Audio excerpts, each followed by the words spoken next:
Burger posting, Miles. Hello, how are you guys? Mine is green eggs and ham. I like that one too. Maybe we'll read it soon. I can't do another 2-day drive. Why have you done a two-drave drive? Why have you done a 2-day drive before? Hello, Miles. How are you doing? Coco VGM, yes. Gotta go for the soothing. Karma's about to join. Are you just calling it, or do you know? I've done it 10 times. 10? That's insane. How many breaks do you take? I'm ready for your stories. Hopefully, we can all get a little bit sleepy together. I'm a bet. I feel like karma sometimes rolls in toward the end these days, or the middle.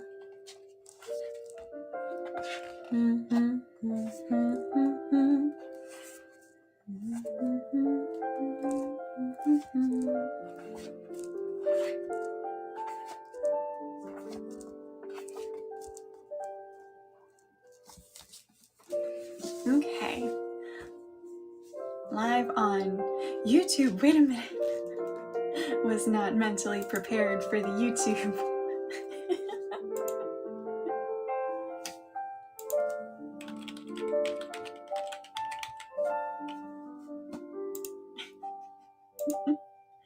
Hi, Beebs. Hello. We're gonna get started in just a second.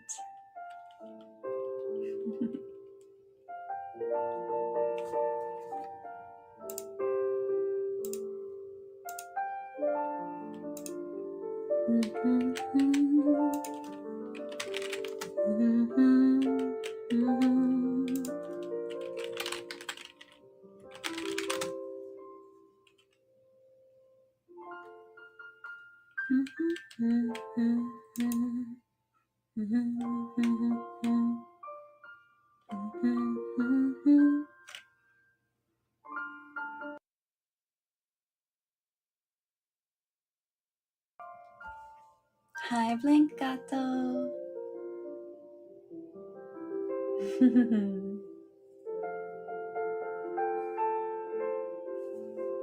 Okay. Think I'm about ready to get started. How about you guys? I was thinking today we could maybe start with some Dr. Seuss, since that was mentioned.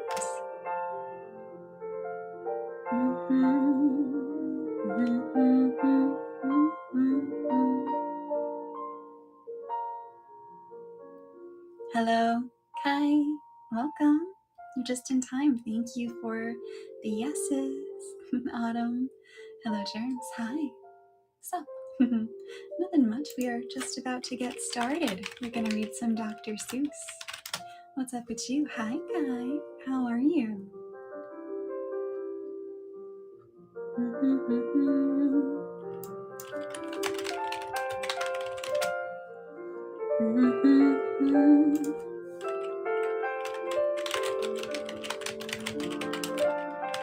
Oh, hi again, Beebs. I'm good. I like your voice. Thank you. I'm glad you do. And I'm glad you're doing good. Are you ready for some bedtime stories? Thank you for the nice.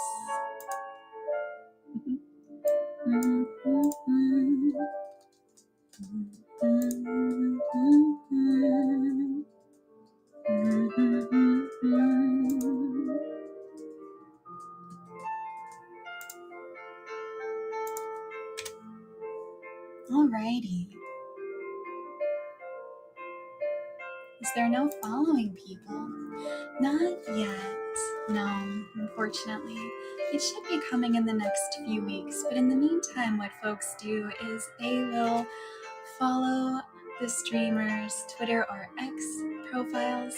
That's where we post our schedules for streaming, and you can find those if you click on our PFPs.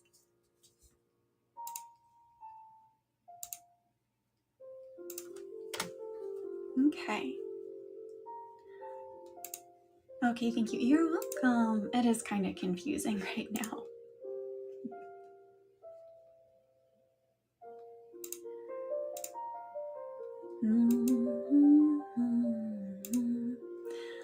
Alrighty. Shall we begin?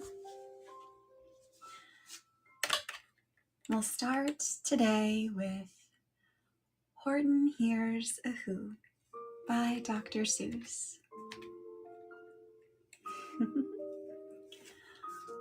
On the 15th of May, in the jungle of Newell, in the heat of the day, in the cool of the pool, he was splashing, enjoying the jungle's great joys, when Horton the elephant heard a small noise.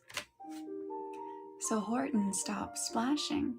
He looked toward the sound. That's funny, thought Horton. There's no one around. Then he heard it again, just a very faint yelp, as if some tiny person were calling for help. I'll help you, said Horton, but who are you? He looked and he looked. He could see nothing there but a small speck of dust blowing past through the air. I say, murmured Horton, I've never heard tell of a small speck of dust that is able to yell. So you know what I think? Why, I think that there must be someone on top of that small speck of dust. Some sort of creature of very small size, too small to be seen by an elephant's eyes. Some poor little person who's shaking with fear that he'll blow in the pool he has no way to steer. I'll just have to save him, because after all, a person's a person, no matter how small. So gently, and using the greatest of care, the elephant stretched his great trunk through the air, and he lifted the dust speck and carried it over, and placed it down safe on a very soft clover. Humph, humphed a voice. 'Twas a sour kangaroo, and the young kangaroo in her pouch said humph too.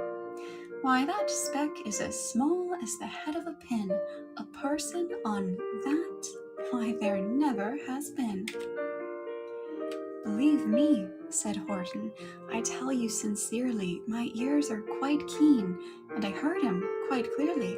I know there's a person down there, and what's more, quite likely there's 2, even 3, even 4. Quite likely a family, for all that we know, a family with children just starting to grow. So please, Horton said, as a favor to me, try not to disturb them. Just please let them be. I think you're a fool, laughed the sour kangaroo, and the young kangaroo in her pouch said, me too. We're the biggest blame fool in the jungle of Newell, and the kangaroos plunged in the cool of the pool.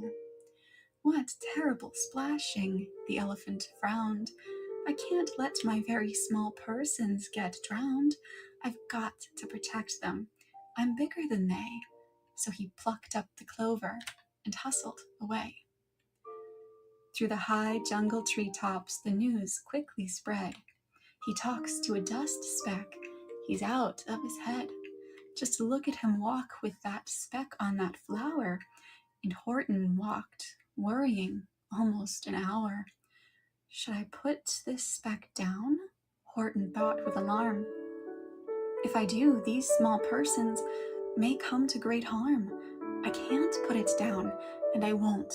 After all, a person's a person, no matter how small. Then Horton stopped walking. The speck voice was talking. The voice was so faint he could just barely hear it. Speak up, please, said Horton. He put his ear near it. My friend, came the voice, you're a very fine friend. You've helped all us folks on this dust speck no end. You've saved all our houses, our ceilings and floors. You've saved all our churches and grocery stores. Hello Pootie, hi Ben, hi Krillit, hi Chibi. Hello everyone. We are reading Horton Hears a Who. You mean, Horton gasped, you have buildings there too? Oh yes, piped the voice. We most certainly do. I know, called the voice. I'm too small to be seen, but I'm mayor of a town that is friendly and clean. Our buildings to you would seem terribly small, but to us who aren't big, they are wonderfully tall. My town is called Whoville, for I am a Who, and we Whos are thankful and grateful to you. Hello, Lord. Hello, Calypso. Hello, welcome in. We are reading Horton Hears a Who. Please do get cozy and join us. And Horton called back to the mayor of the town, you're safe now. Don't worry. I won't let you down. Thank you for the hard eyes, Kogure-san. But just as he spoke to the mayor of the speck, 3 big jungle monkeys climbed up Horton's neck. The Wickersham brothers came shouting, what rot! This elephant's talking to Whos who are not. There aren't any Whos, and they don't have a mayor, and we're going to stop all this nonsense. So there. They snatched Horton's clover.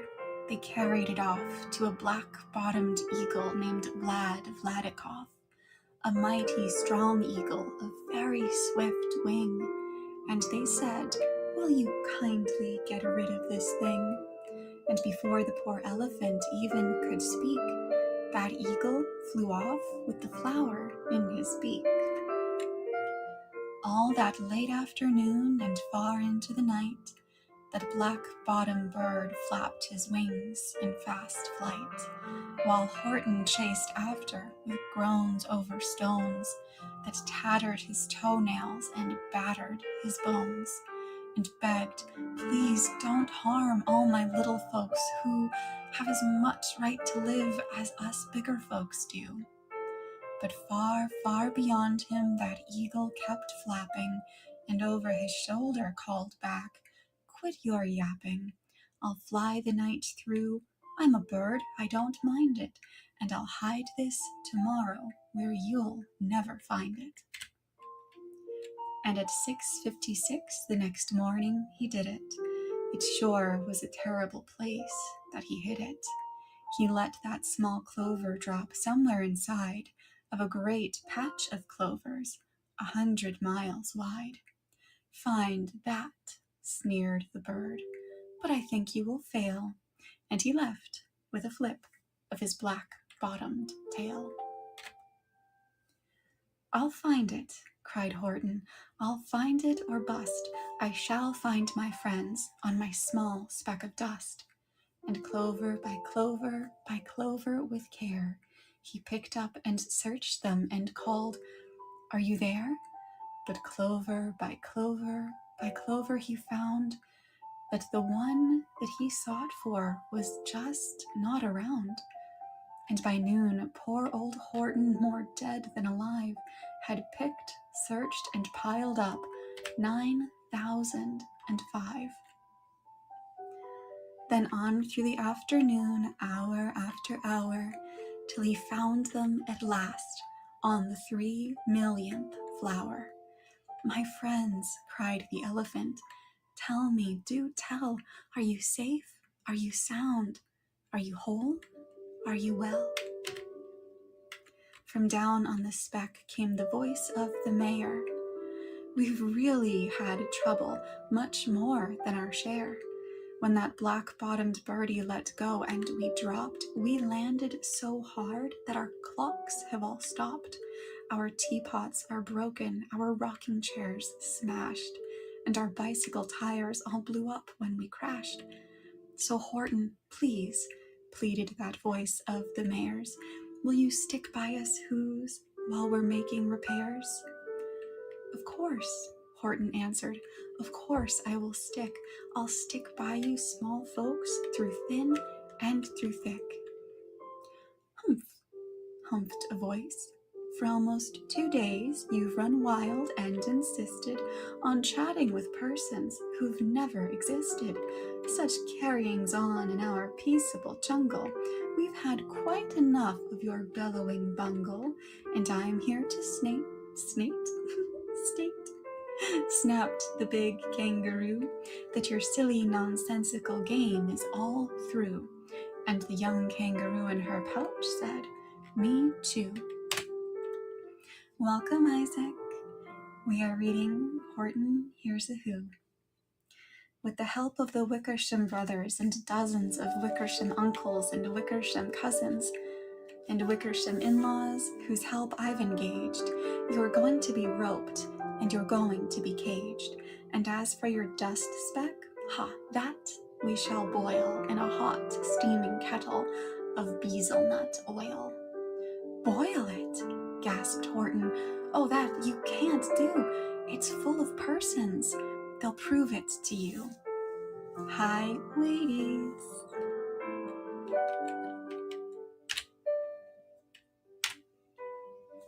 Mr. Mayor, Horton called. Mr. Mayor, you've got to prove now that you really are there, so call a big meeting. Get everyone out. Make every who holler. Make every who shout. Make every who scream. If they don't, every who is going to end up in a bezelnut stew. Very soothing. I'm glad you think so. I'm glad to have you here. And down on the dust speck, the scared little mayor quick called a big meeting in Whoville Town Square. Hi, Andra. Thank you for the Oshi. We are reading Horton Hears a Who. And his people cried loudly. They cried out in fear. We are here. We are here. We are here. We are here. The elephant smiled. That was clear as a bell. You kangaroos surely heard that very well. All I heard, snapped the big kangaroo, was the breeze and the faint sound of wind through the far distant trees. I heard no small voices, and you didn't either. And the young kangaroo in her pouch said, "Me neither." Grab him, they shouted, and cage the big dope. Lasso his stomach with 10 miles of rope. Tie the knots tight, so he'll never shake loose. Then dunk that dumb speck in the bezelnut juice. No reply. Is that a physical copy? I wish. No, the only physical copies of books I read for bedtime stories are Hans Christian Andersen and my Winnie the Pooh collection from when I was a little girl. I read from that. Horton fought back with great vigor and vim, but the Wickersham gang was too many for him. They beat him, they mauled him, they started to haul him into his cage, but he managed to call to the mayor, "Don't give up, I believe in you all. A person's a person, no matter how small. And you very small persons will not have to die if you make yourselves heard. So come on now and try."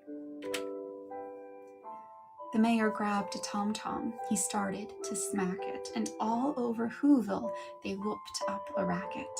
They rattled tin kettles. They beat on brass pans, on garbage pail tops, and old cranberry cans. They blew on bazookas and blasted great toots on clarinets, oompas and boompas and flutes. Great gusts of loud racket rang high through the air. They rattled and shook the whole sky, and the mayor called up through the howling, mad hullabaloo, "Hey Horton, how's this? Is our sound coming through?" "Hi Lucas, welcome. We are reading Horton Hears a Who." And Horton called back, "I can hear you just fine, but the kangaroo's ears aren't as strong quite as mine. They don't hear a thing. Are you sure all your boys are doing their best? Are they all making noise? Are you sure every who down in Whoville is working? Quick, look through your town. Is there anyone shirking?" Through the town rushed the mayor, from the east to the west, but everyone seemed to be doing his best. Everyone seemed to be yapping or yipping. Everyone seemed to be beeping or bipping. But it wasn't enough, all this ruckus and roar. He had to find someone to help him make more. He raced through each building. He searched floor to floor. And just as he felt he was getting nowhere and almost about to give up in despair, he suddenly burst through a door, and that mayor discovered one shirker quite hidden away in the Fairfax apartment 12J. A very small shirker named Jojo was just standing and bouncing a yo-yo, not making a sound, not a yip, not a chirp. And the mayor rushed inside, and he grabbed the young twerp. Star, welcome, hi. And he climbed with the lad up the Eiffelberg Tower. This, cried the mayor, is your town's darkest hour, the time for all who have blood that is red to come to the aid of their country, he said. We've got to make noises in greater amounts, so open your mouth, lad, for every voice counts. Thus he spoke as he climbed. When they got to the top, the lad cleared his throat and he shouted out, "Yop." Hello, Professor. Welcome. And that yop, that one small extra yop, put it over. Finally, at last, from that speck on the clover, their voices were heard. They rang out clear and clean. And the elephant smiled. Do you see what I mean? They've proved they are persons, no matter how small, and their whole world was saved by the smallest of all.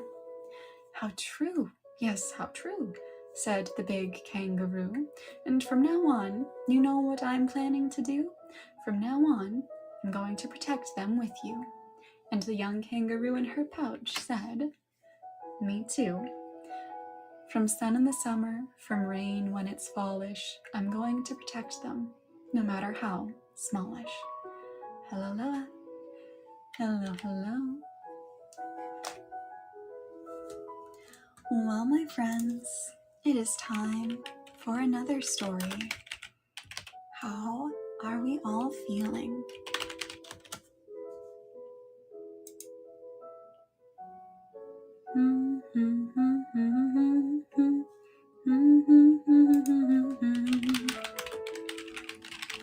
Sleepy.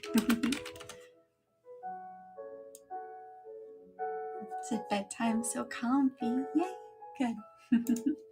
I'm glad you are comfy.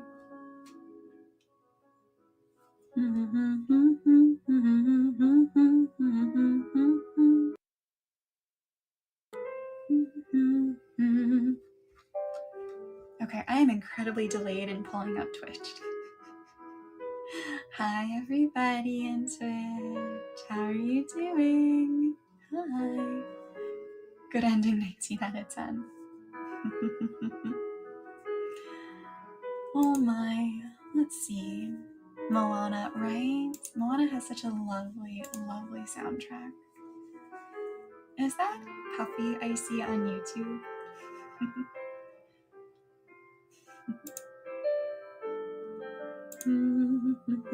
You're doing a, oh, thank you. I appreciate you, Andra. Hi, Streiser. Hi, welcome on in. You're just in time. We're about to start a new story. And it just occurred to me, did you know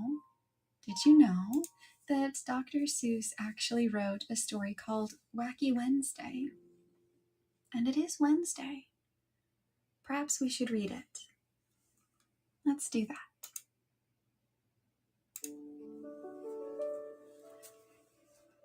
It all began with that shoe on the wall. A shoe on a wall shouldn't be there at all. Hi, Arayu. Welcome. We are reading Wacky Wednesday by Dr. Seuss.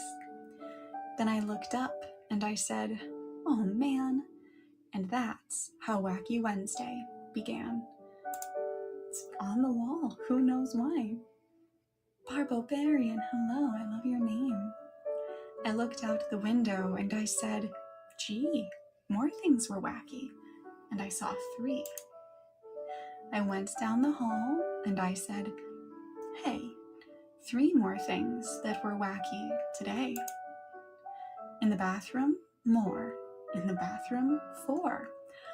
Oh my goodness. This is a story that absolutely requires the pictures. There is a palm tree growing out of the toilet in this illustration. I began to dress, and then I said, wow, 4 more things were wacky now. We have more shoes on the ceiling primarily. Oh my goodness. Yeah, you like need the pictures for this. I looked in the kitchen. I said, by cracky, 5 more things are very wacky. Hello, Yummy. Welcome on in. Hello, hello. We are reading some Dr. Seuss. I was late for school. I started along, and I saw that 6 more things were wrong, and then 7 more. And the Sutherland sisters, they looked wacky too. They said, nothing is wacky around here but you. But look, I yelled, 8 things are wrong here at school. Nothing is wrong, they said. Don't be a fool. I ran into school and I yelled to Miss Bass, look, 9 things are wacky right here in your class.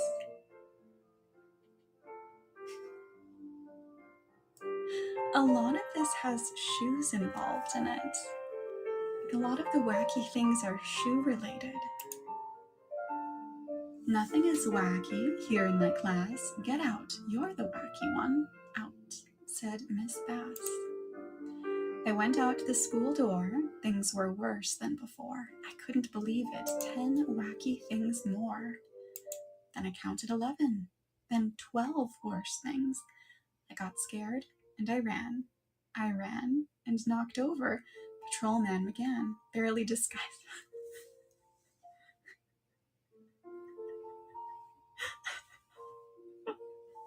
Thank you for saying it. I didn't want to do it myself. I'm sorry, Patrolman, that's all I could say. Don't be sorry, he smiled. It's that kind of a day. But be glad, Wacky Wednesday will soon go away. And take a wild guess as to what's making the Patrolman wacky. He has shoes on his feet. On his feet? On his hands. He also has shoes on his feet, though. Only 20 things more will be wacky, he said. Just find them, and then you can go back to bed.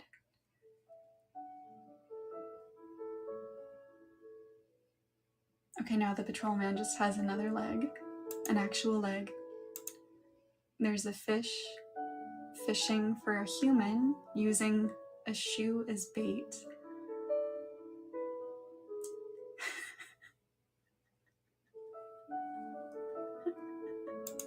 There's absolutely something going on here with Dr. Seuss and feet. Hello, Milk Tea, welcome. Wacky Wednesday was gone when I counted them all, and I even got rid of that shoe on the wall. That was so strange. Like, not only did you absolutely need the visuals in order to get the story, but it was all feet related. Barefoot people get exiled. You need to be one of us. No feet allowed unless it's shoed.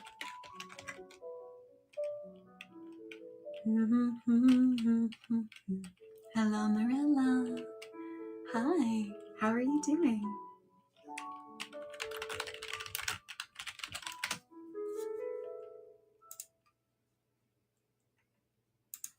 I'm good. How are you? I'm glad you're good. I'm also good. We are just about to start a new story.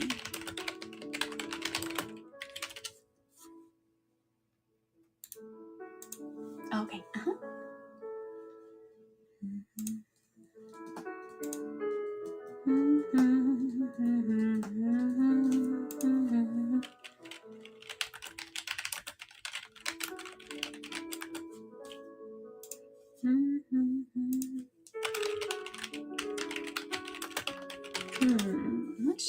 do?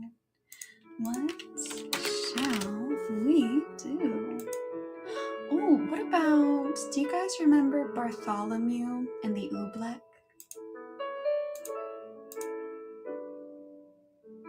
Let's do that. It's been a long time since I've read that one. Hi, Smooth Brain. It's good to see you.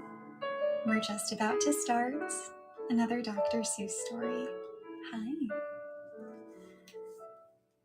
They still talk about it in the Kingdom of Did, as the year the king got angry with the sky, and they still talk about the page boy, Bartholomew Cubbins. If it hadn't been for Bartholomew Cubbins, that king and that sky would have wrecked that little kingdom. Bartholomew had seen the king get angry many, many times before, but that year, when His Majesty started growling at the sky, Bartholomew Cubbins just didn't know what to make of it. Yet all that year, the old king did it. All year long, he stared up into the air above his kingdom, muttering and sputtering through his royal whiskers, "Humph, the things that come down from my sky." All spring, when the rain came down, he growled at that. All summer, when the sunshine came down, he growled at that. All autumn, when the fog came down, he growled at that. And that winter, when the snow came down, he started shouting, "This snow, this fog, this sunshine, this rain, these four things that come down from my sky." "But King Derwin," Bartholomew tried to calm him, "you've always had these same four things come down." "And that's just the trouble," bellowed the king. "Every year, the same four things. I'm mighty tired of those old things. I want something new to come down." Praise the sun god. "Something new come down?" Bartholomew gasped. "That's impossible, Your Majesty. You just can't have it." "Boy, don't you dare tell me what I can or cannot have. Remember, Bartholomew, I am king." "I know, sire," said Bartholomew.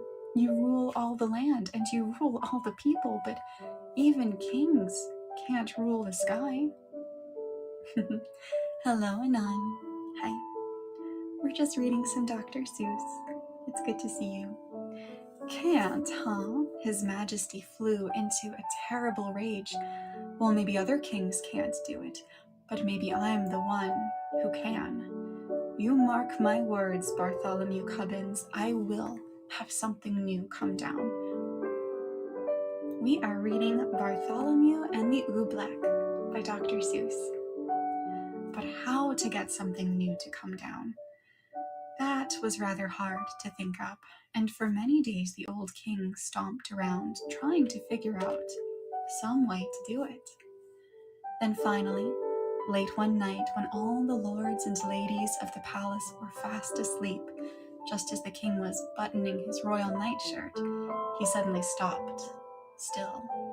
A strange, wild light began to shine in his gray-green eyes. "Why, of course," he began laughing. "They can do it for me. Bartholomew Cubbins, blow my secret whistle quick. Call my royal magicians." "Your magicians, Your Majesty?" Bartholomew shivered. "Oh, no, Your Majesty, don't call them." "You hold your tongue, Bartholomew Cubbins. You do as I command you. Blow my secret whistle." "Yes, sire." Bartholomew bowed, "but Your Majesty, I still think you may be very sorry." He took the king's secret whistle from its secret hook. He blew a long, low blast down the king's back secret stairway, and a moment later he heard them coming. Up from the musty hole beneath the dungeon, up the empty midnight tunnel to the royal bedchamber tower, came the magicians on their padded, shuffling feet. Up and right into the room they came chanting. "Shuffle duffle, muzzle muff, Fista Wista Mysticuf. We are men of groans and howls, mystic men who eat boiled owls. Tell us what you wish, O king, our magic can do anything. I wish, spoke the king, to have you make something fall from my skies that no other kingdom has seen before. What can you do? What will you make? Interesting. Indeed, indeed. For a moment they stood thinking, blinking their creaky eyes. Then they spoke a word. One word.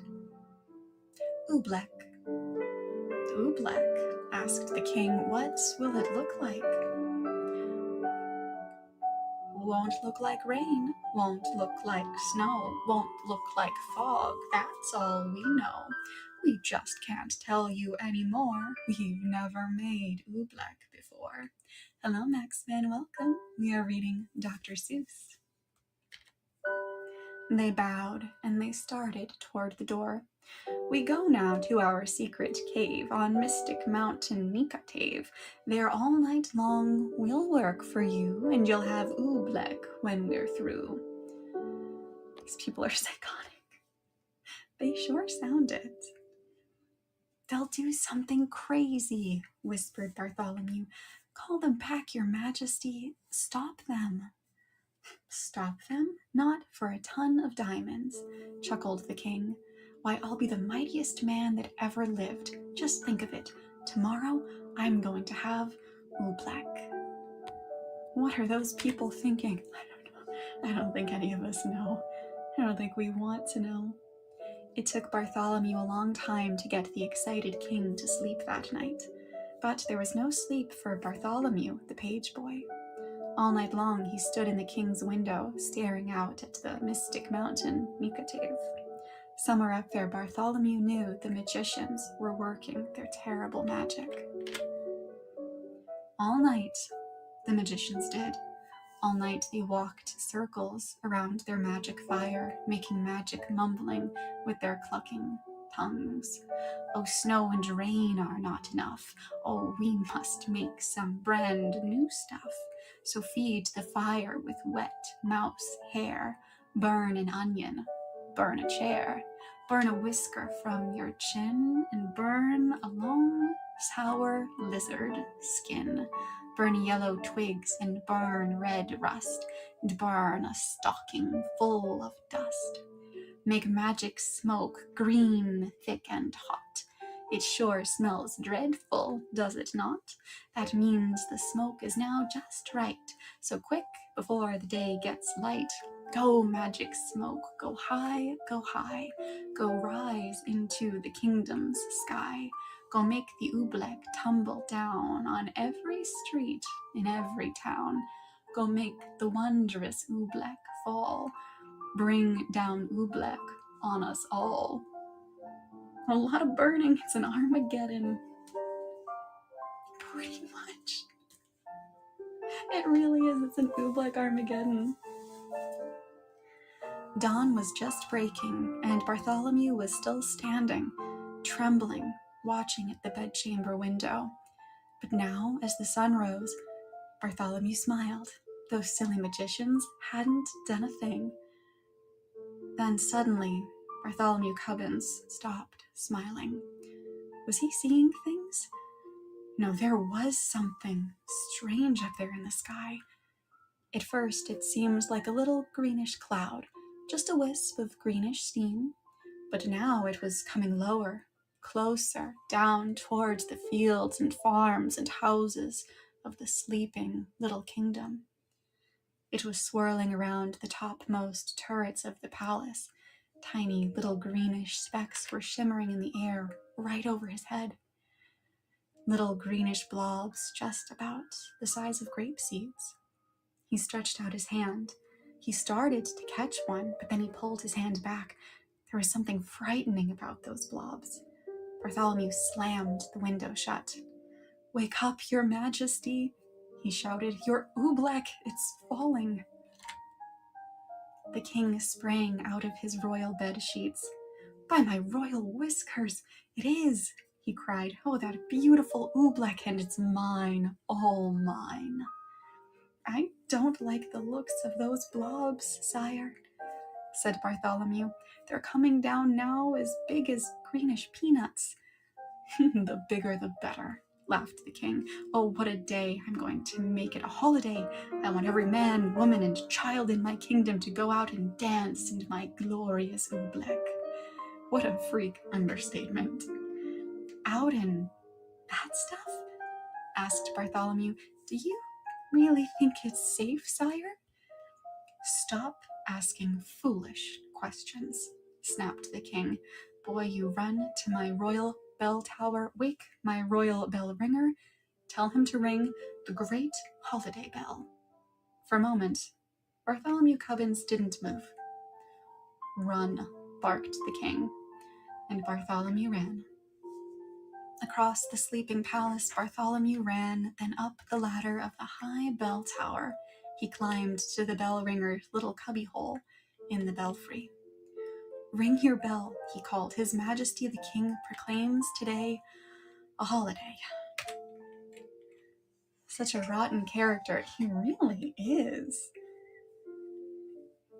The old man crawled out of his cot. He grabbed the bell. What's the holiday for, Bartholomew? Thank you for the high, smooth brain. Oh, you'll find out soon enough, said Bartholomew. The bell ringer yanked the bell rope. Nothing happened. He yanked it harder. Still, nothing happened. Huh? What's wrong with my bell? He murmured. I'd better take a look outside. He poked his head out through the little trap door. Merciful gracious, he gulped. What is that? All over my bell like greenish molasses. Not only your bell, Bartholomew cried. Look at that poor robin down there in that tree. Oh, she's stuck to her nest. She can't move a wing. That oobleck's gooey. Oh, it's gummy. It's like glue. He reminds me of the Shield Heroes King. This is a reference I am missing. Oh no, Anon. I am uncultured. Help me. Oh no, the bell ringer wrung his hands. If that green stuff sticks up robins, it'll stick up people too. It's an anime thing. Oh, is that the title of it? Hello, CKM, welcome. We are reading some Dr. Seuss. Someone's got to warn the people, cried Bartholomew. We have to wake them and warn them to stay inside their houses. I'll tell the royal trumpeter, he shouted. He turned and slid like lightning down the bell tower ladder. To the trumpeter's tower raced Bartholomew Cubbins, and on up the steps, 4 at a time. He ran, he could hear the plop, plop of the oobleck on the window panes. It was pelting against the palace walls, as big as greenish cupcakes now. It's got the rising of the shield here, just in case you want to take a look. I apologize to the audience for the interruption.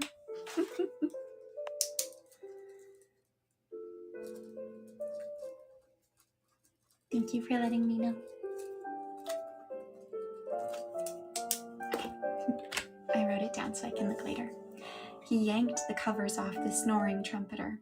He shoved his cold trumpet right into his sleepy hands. Get up, warn the people, blow the alarm. Alarm, yawned the trumpeter. Then his eyes saw the oobleck.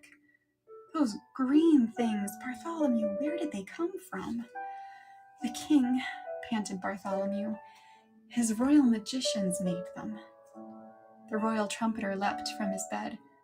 Oh, that king of ours should be ashamed. He jabbed his trumpet out of the window. I'll blow the loudest alarm that's ever been heard in the kingdom of Did. But all the royal trumpeter blew was a glug. My horn, oh, one of those green things flew inside it. He tried to blow it out, and he couldn't. He tried to shake it out, and he couldn't. I'll get it somehow, he yelled. I'll pull it out. No, shouted Bartholomew, don't touch it. Hi, Lacey. Welcome on in, we are reading some Dr. Seuss. The trumpeter's hand was already in it. His fingers grabbed hold of the lump of oobleck. He could feel it squiggle around in his fist like a slippery potato dumpling made of rubber. Hello, wind. Welcome. We are reading Dr. Seuss. He pulled with all his might. The oobleck began to stretch. Then, gloing, the oobleck snapped back inside the trumpet. It yanked his arm back with it, right up to the elbow. I can't wiggle a finger, the trumpeter wailed. Oh, Bartholomew, what will I do? I don't know, and I hate to leave you stuck to your horn, but if you can't warn the people of the kingdom, I've got to find someone who can. Out of the room and down the stairs raced Bartholomew Cubbins, down to the chamber of the captain of the guards. The captain was humming in front of his mirror, combing the ends of his handsome mustache. Captain, do something, shouted Bartholomew. Hi, Millie, welcome. We're reading Dr. Seuss. Do something? Why? Smiled the captain. What's wrong? Captain, haven't you seen the dreadful oobleck? It's coming down now as big as baseballs. Oh, that stuff, laughed the captain. What's so dreadful about it, lad?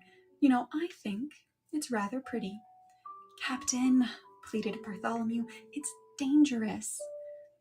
Nonsense, snorted the captain. Lad, are you trying to frighten me? Captains, my boy, are afraid of nothing. The stuff's harmless. I'll show you. I'll eat some. Eat some? Oh no. But before Bartholomew could stop him, the captain was leaning out his window, scooping up some oobleck on the end of his sword. Don't, Captain, don't. Eat. Not only is he eating this strange green substance, he's also eating it right off of the edge of his sword. I have many concerns about this character. Hello, Echo. Welcome. We're reading some Dr. Seuss. And the captain did eat it. By the time Bartholomew dragged him back inside the room, his mouth was glued tight shut with oobleck. He tried to speak, but no words came out. All the noble captain of the guards could do was blow a lot of little sticky greenish bubbles. Forgive me for leaving you, Captain, said Bartholomew, but a captain full of bubbles is no help. Bartholomew stretched the poor man out. He left him there, on his chamber floor. Bartholomew went tearing through the zigzag palace hallways. I'll get the king's horse. I'll ride through the country. I'll warn the people of the kingdom myself. He pushed open the door that led to the royal stables. He stopped.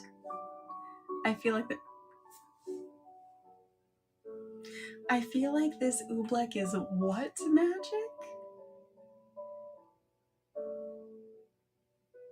What is that? What? Andrew, what is that? Well, I told you so. Absolutely. Bartholomew stopped. He could go no further. That awful oobleck was plumping down as big as footballs now. Too late to warn the people of the kingdom. There were farmers in the fields getting stuck to plows. Goats were getting stuck to ducks. Geese were getting stuck to cows. Outside the palace, it was piling up great greenish tons of oobleck, deeper and deeper on every roof in the land. There was nothing Bartholomew Cubbins could do out there.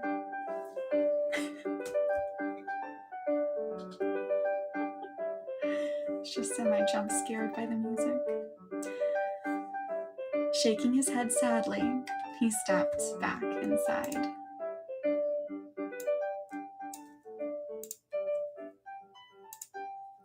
But inside, a moment later, it was just as bad as out. With an angry roar, the oobleck was suddenly hitting the palace harder. It was battering and spattering against the walls, as big as greenish bucketfuls of gooey asparagus soup. Like a sinking sailboat, the whole palace was springing leaks. The oobleck was ripping the windows right off of their hinges. It was dripping through the ceilings. It was rolling down the chimneys. It was coming in everywhere, even through the keyholes. From every bedroom in the palace came the howls of lords and ladies. Frightened in their nightgowns, they came jumping to their doors. Go back to your beds.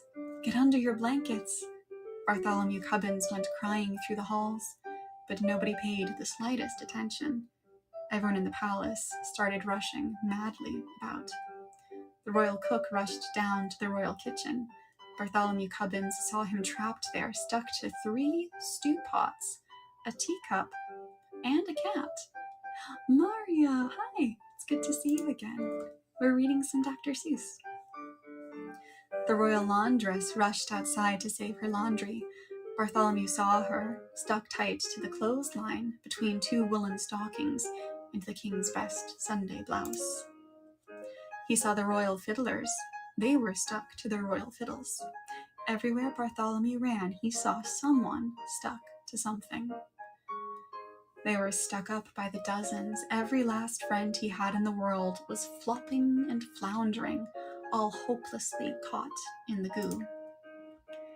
Then suddenly, amidst the hubbub, Bartholomew gasped. The king. Where was the king? He'd forgotten all about him. It was in the throne room that Bartholomew found him.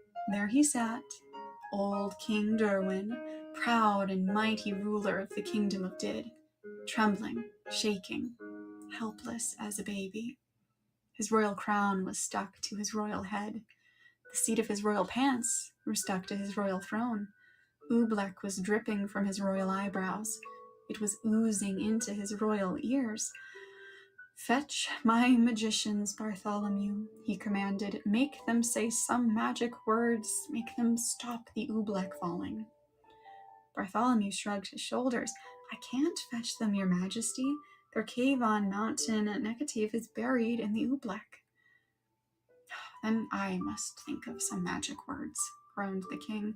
Oh, what are those words my magicians say? Shuffle, duffle, muzzle, muff. That's all I can remember, and they don't do any good. The oobleck is just falling harder. It's your boy Jelly. Hi. Welcome on in. We're reading Dr. Seuss. Bartholomew Cubbins could hold his tongue no longer. And it's going to keep on falling, he shouted, until your whole great marble palace tumbles down.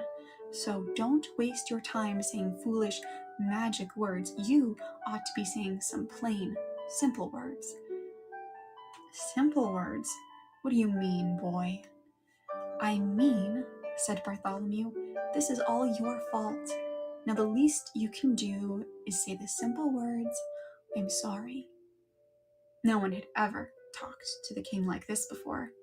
What? He bellowed. Me? Me say I'm sorry? Kings never say I'm sorry. And I am the mightiest king in all the world. He's just like... Except... You're actually a big softie. Who said that? Bartholomew looked the king square in the eye.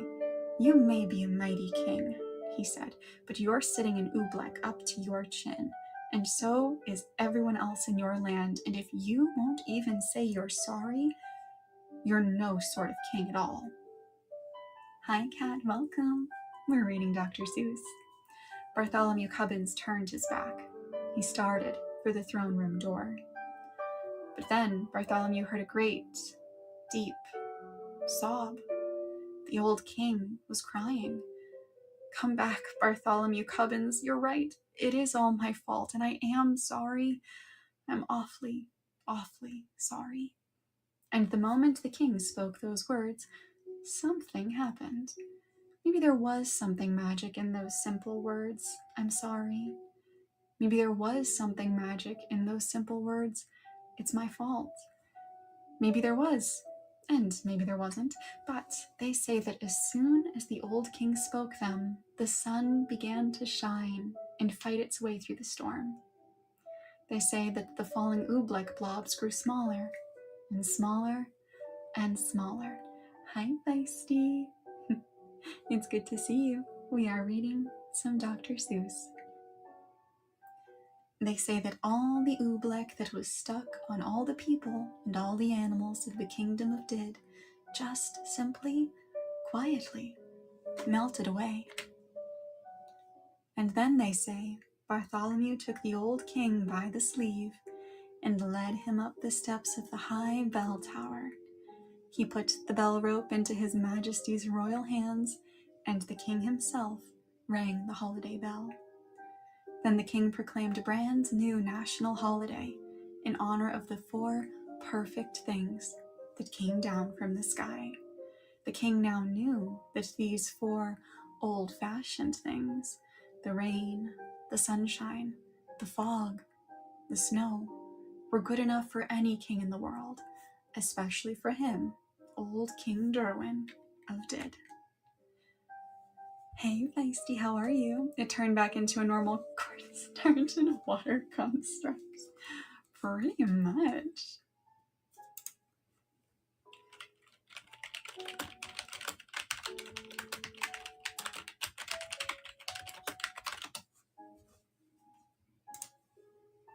I have a serious question for you guys. I'm good. How about you? I'm glad you're good. And I am definitely good because you're here. I'm always happy to see you. There are like 11 people watching and only 2 are chatting, says Pa. Can Lumi see Twitch? Yeah, but she has AniLive and YouTube as well, so she's juggling a lot of chats right now. I am going between tabs quite a bit right now, especially because I don't have physical copies of the Dr. Seuss books, so I also have those up on a tab too. All of the things. Got your back, Ma. Aw, peeps. Peeps, you're the best. No, just no, I'm not allowed to ask a question. Well, okay, Mario, cover your ears. That way you don't hear my question. So, you guys, do we want to do something a little bit anachronistic and out of season and do How the Grinch Stole Christmas? Or do we want to transition to some Winnie the Pooh? What do you guys want to do? What do you feel like? Hi, Joyful JJ, welcome. You are just in time. We are about to start a new story. Beebs says Grinch. Mario says the bear. Mario, I thought I wasn't allowed to ask a question. It's an instrumental cover of Reflection. Good ear. Love this song. Me too. It makes me cry sometimes. In a good way. Hi, Lumi. Welcome on in. Lumiora supremacy. I'm fine with early Grinch. Okay, so that's 2 for the Grinch. So that means I was typing in the wrong place. That was for another person. Oh, okay. This is like a Mario. The sass.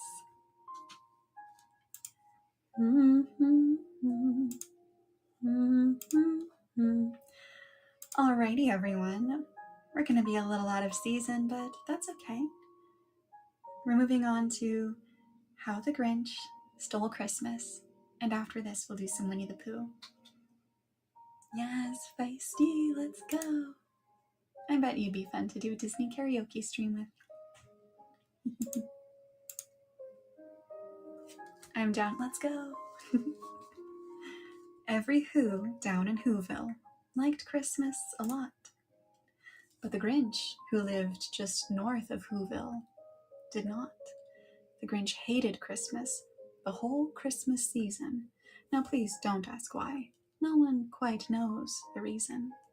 It could be his head wasn't screwed on just right. It could be perhaps that his shoes were too tight. But I think that the most likely reason of all may have been that his heart was 2 sizes too small. Probably because he broke like me. That is a mood. Hello, Jerry. Welcome. We are reading How the Grinch Stole Christmas. But whatever the reason, his heart or his shoes, he stood there on Christmas Eve, hating the Whos, starting down from his cave with a sour, grinchy frown at the warm, lighted windows below in their town, for he knew every Who down in Whoville beneath was busy now, hanging a mistletoe wreath. and they're hanging their stockings, he snarled with a sneer. Tomorrow is Christmas. It's practically here. Then he growled with his Grinch fingers, nervously drumming. I must find some way to stop Christmas from coming. Hello, Apex Man. Welcome, we are reading How the Grinch Stole Christmas. For tomorrow he knew all the Who girls and boys would wake bright and early. They'd rush for their toys, and then, oh, the noise, noise, noise. That's one thing he hated. The noise, noise, noise, noise. Hello, neutral face. Then the Who's, young and old, would sit down to a feast, and they'd feast, and they'd feast, and they'd feast, feast, feast, feast. They would feast on Who pudding and rare Who roast beast, which was something the Grinch couldn't stand in the least. And then they'd do something he liked least of all.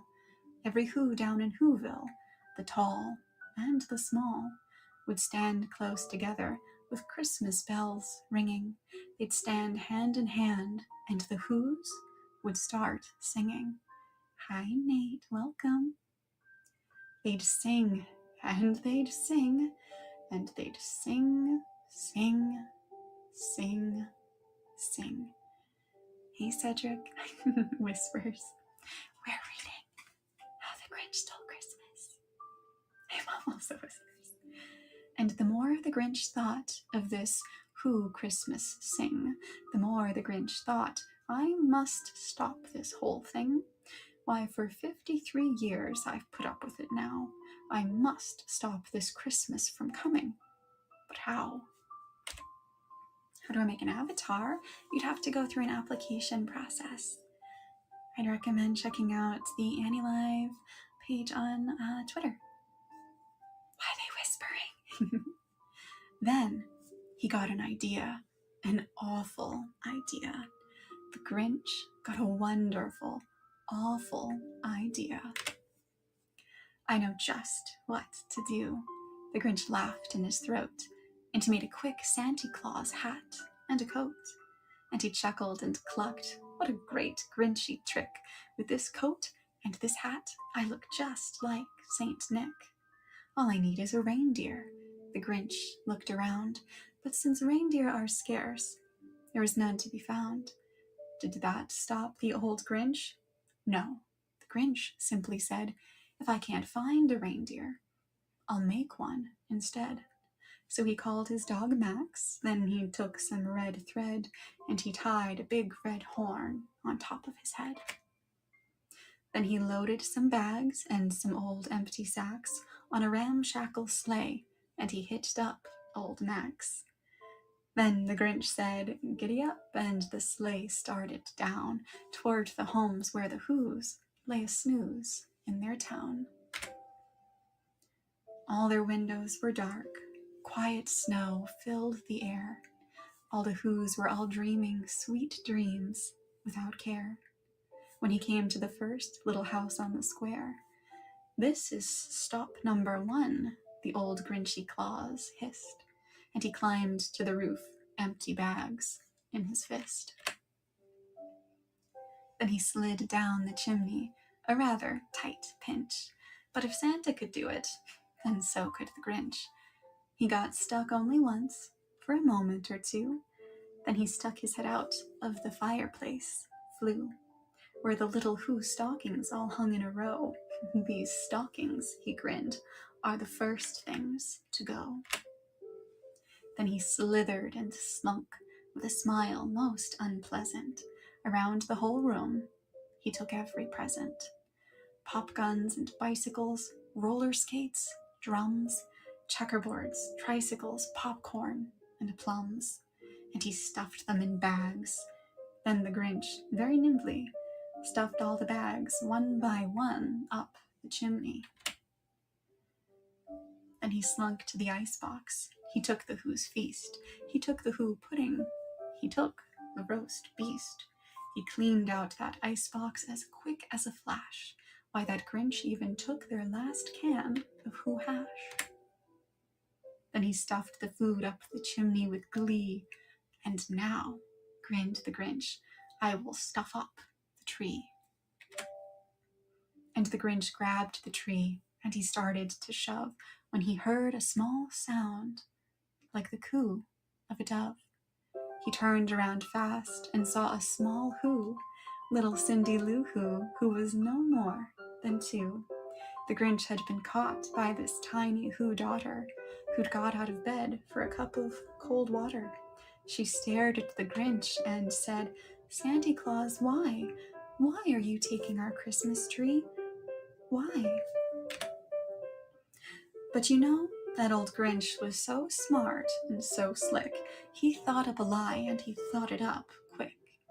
"Why, my sweet little tot," the fake Santa Claus lied, "there's a light on this tree that won't light on one side, so I'm taking it home to my workshop, my dear.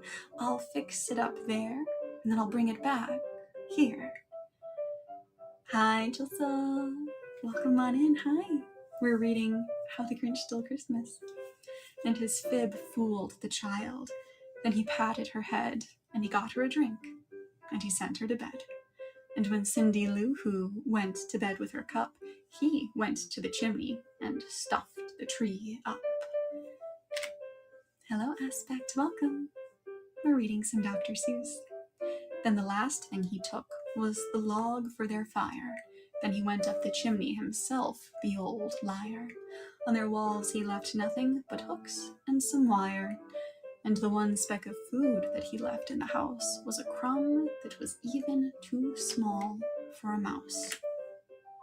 Then he did the same thing to the other Who's houses, leaving crumbs much too small for the other Who's mouses. It was 1/4 dawn, all the Who's still abed, all the Who's still a snooze, when he packed up his sled.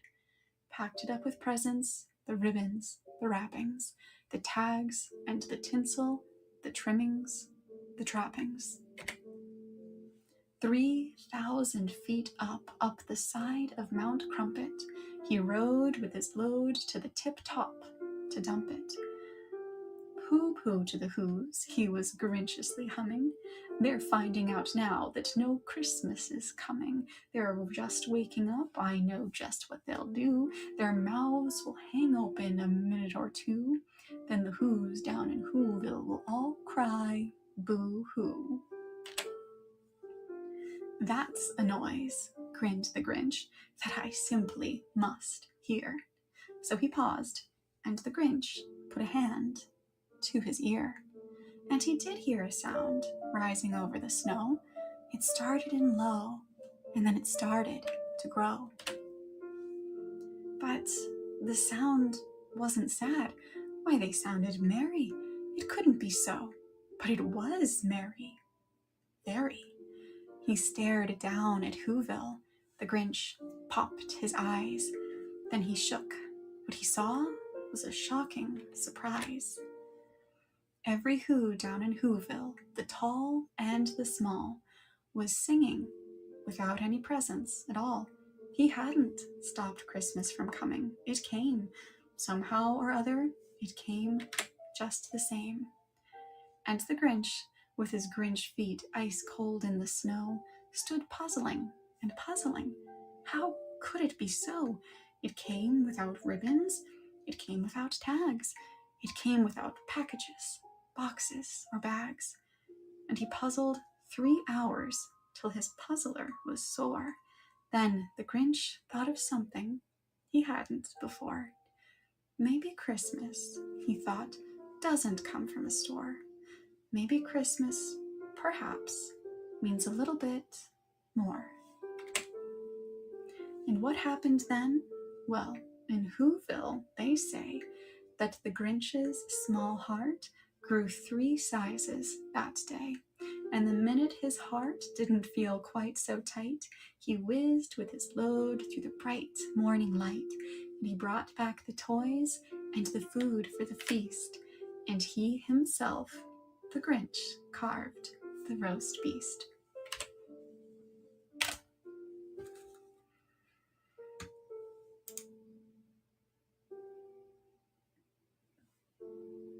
We have been reading Dr. Seuss for about an hour, you guys. About an hour. Feisty. Welcome, Raiders.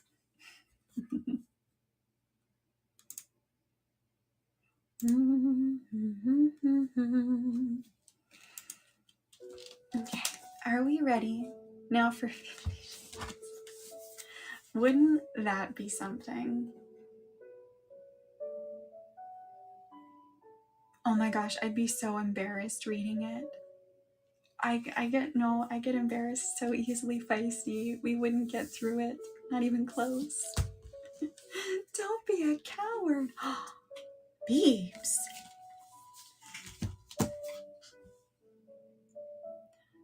Beeps, did you just accuse me of being cowardly?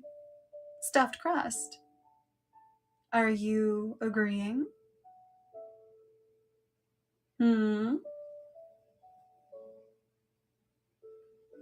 I'll jump in Discord and read the man parts to make it less awkward. The man parts. Oh my gosh. Have you guys seen the clip of... I am blanking on his name. Oh my gosh. Hold on. I need to look it up.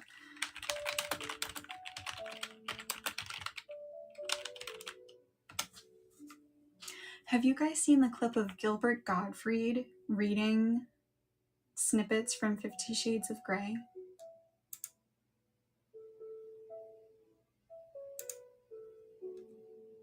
He like, Beebs! Beebs. No, but that sounds hilarious. It is so incredibly funny. Yes, Puffy. That's a blank. That's a something I haven't, that's a name I haven't heard in years. Good old Gilbert. If I could get away with playing it for you guys, I would, but I don't think I can. That being said, if there is a channel that we're going to be sus on for a restream, it might as well be Beebs. I gotta sleep. Have fun. Thanks for a great time. Good night, Mario. It was good to see you again. Rest well. See you soon. I don't have enough alts for this. Oh, poor Beebs. Try one line in... Me? Me. Puffy. Puffy. I definitely cannot do a Gilbert Gottfried Yago impression. Definitely cannot do that. I wish I could. I just really can't do it. Also, I feel like I'd be breaking the soothing chill vibes. We can change the lewd words with something silly. Feisty. Feisty. I like the sound of that.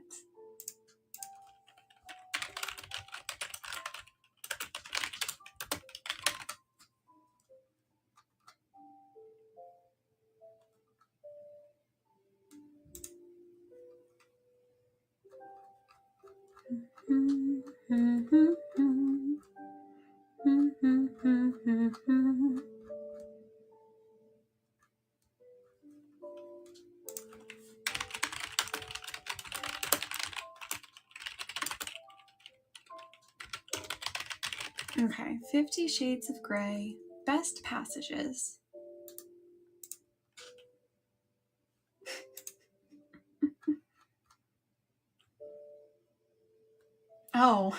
Oh dear.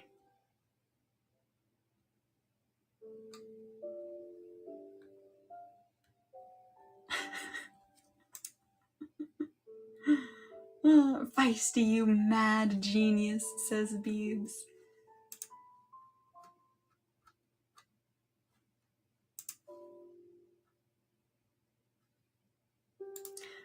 All right, from the LA Times, 50 Shades of Grey, 7 barely safe for work passages. Okay.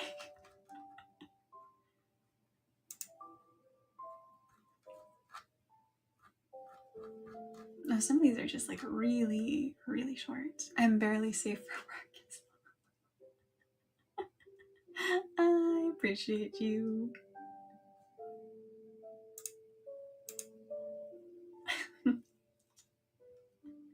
Let's see. Well, you are at work, so it should be fine. Who's at work? If I see you at work.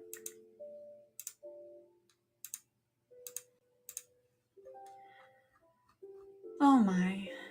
They mean me? I'm not at work. I'm at home.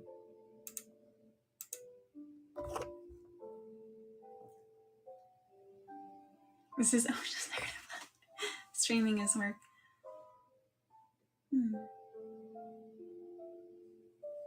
That's true. I guess some people do consider it work.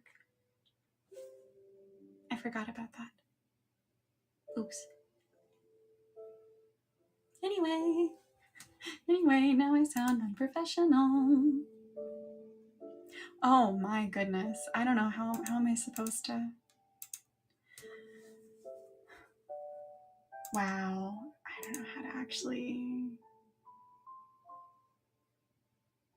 give to mommy too. Let me see it.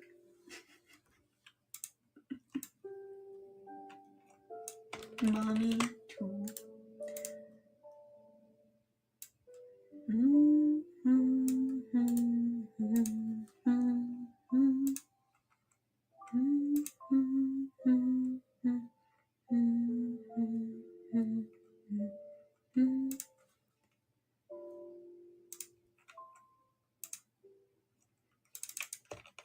Okay, I'm just gonna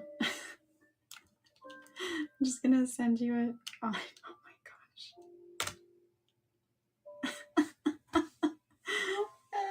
I'm so sorry for the message that's gonna be sitting in your Twitter inbox. I'm so sorry.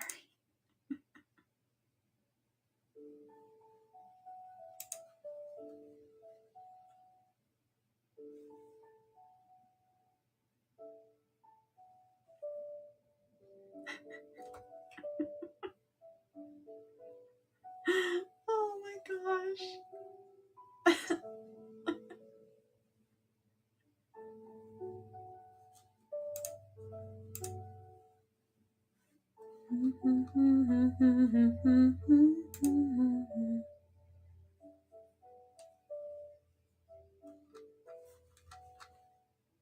I'm so curious about how we're gonna do this. Oh man.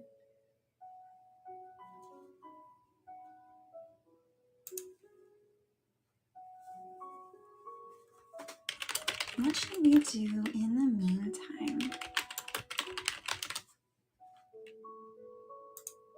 Hello, Facts Hungry. Hello, and welcome on in. How are you doing?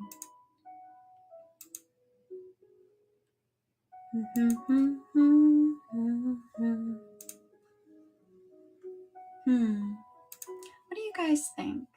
What should we do for now? Whoopee!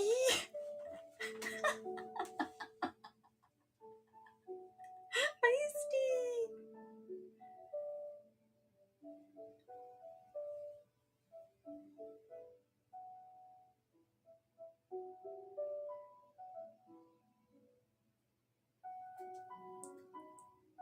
Okay, all right.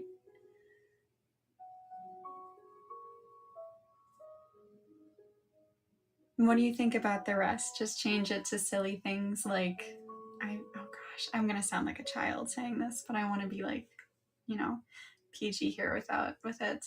The F word to fudge, just like little changes like that. Or is there anything else, like a bigger change you'd recommend, like the whoopee?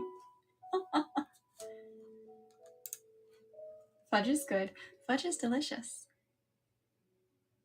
In all its forms, don't you think? Hello, heart.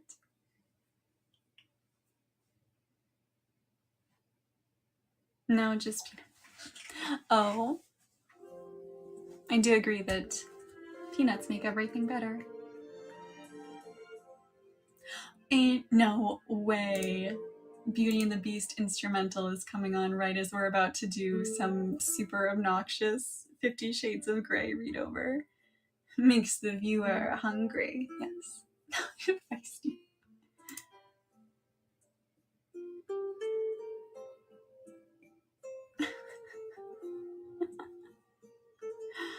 Oh gosh.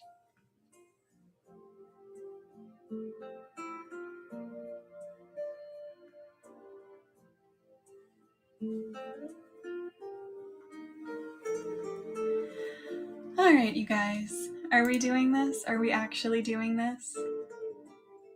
Is this happening for real, for real?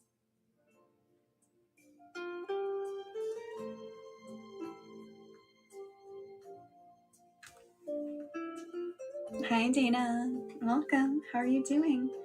Imagine a whole new world plays. We are doing this. It's happening.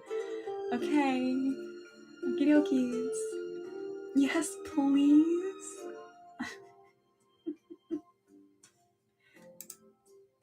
I wonder. You wanted a whole new world?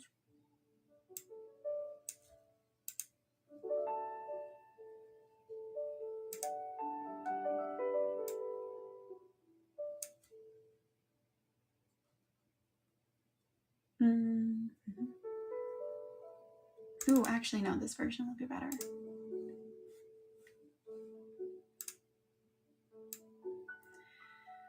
Oh boy.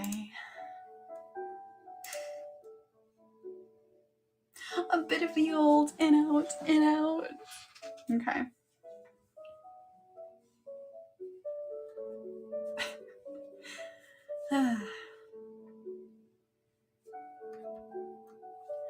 Does this mean you're going to do a bit of the old in out with me tonight, Christian? Oh, holy shirts. Did I just say that? His mouth drops open slightly, but he recovers quickly. No, Anastasia, it doesn't. Firstly, I don't do the old in out. I fudge hard. Secondly, there's a lot more paperwork to do, and thirdly, you don't yet know what you're in for. You could still run for the hills. Come, I want to show you my playroom. My mouth drops open. Fudge hard? Holy cannoli, that sounds so warm. But why are we looking at a playroom? I am mystified. You want to play on your Xbox? I ask. Ain't no way she's this oblivious in the actual book. Really? He laughs loudly. No, Anastasia, no Xbox, no PlayStation. Come, where's the Yu-Gi-Oh cards? I came here to believe in the heart of the cards, guys. Producing a key from his pocket, he unlocks yet another door and takes a deep breath. You can leave any time. The helicopter is on standby? This man has a helicopter? Can you tell I have no idea about any of this, clearly? The helicopter is on standby to take you whenever you want to go. You can stay the night and go home in the morning. It's fine. Whatever you decide. Just open the diddly darn door, Christian. He opens the door and stands back to let me in. I gaze at him once more. I so want to know what's in here. Taking a deep breath, I walk in, and it feels like I've time traveled back to the 16th century and the Spanish Inquisition. Holy fudge. What is this dialogue? Oh my gosh. Okay, I understand now why people make fun of this so badly. What? I listened to Lumi read 50 Shades of Disney playing in the background.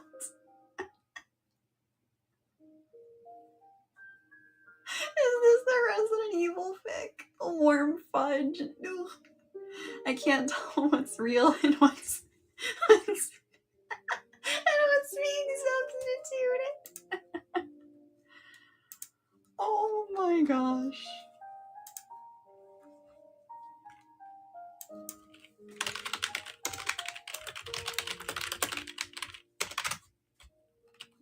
I can't believe this. I can't believe this, you guys. The old in and out boys. Yes, yes, yes. Channel some Clockwork Orange while we're here.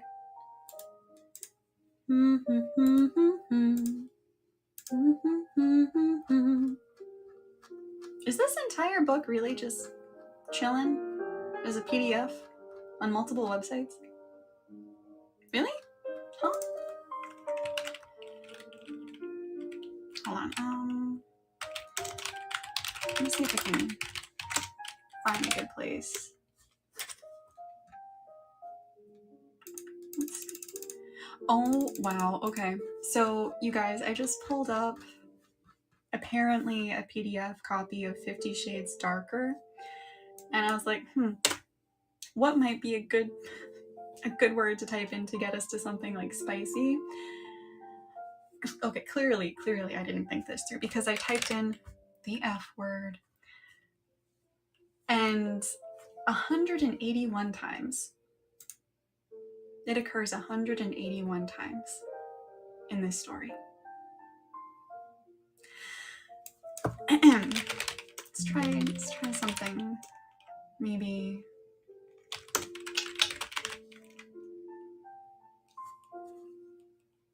I say more than that. Honestly. Oh no. I came across the scene. No, I can't do it. Oh, I'm too embarrassed. I can't believe that that line is real. Tumblr probably went crazy with it. Mom's gonna be busy tonight. What do you mean, Puffy? What do you mean? I don't like the sound of that. Also, this feels wrong because the tab adjacent to the 50 Shades one is still just a Dr. Seuss page. This is so wrong. This is not a juxtaposition that was ever meant to happen. Not meant to occur in nature.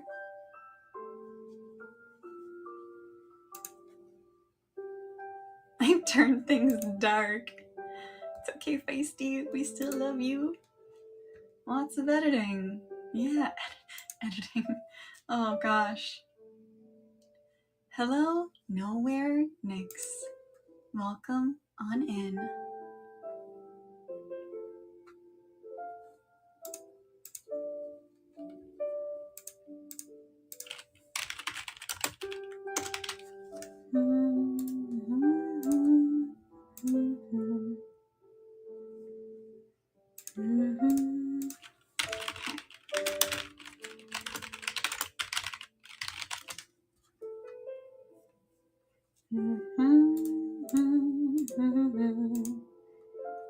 Anything to embarrass. I mean, stuffed crust. I am unfortunately very easy to embarrass. It's not ideal.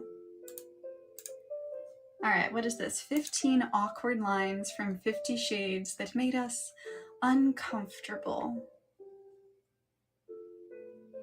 Oh, ew, ew, some of these are gross. Ew. What is this?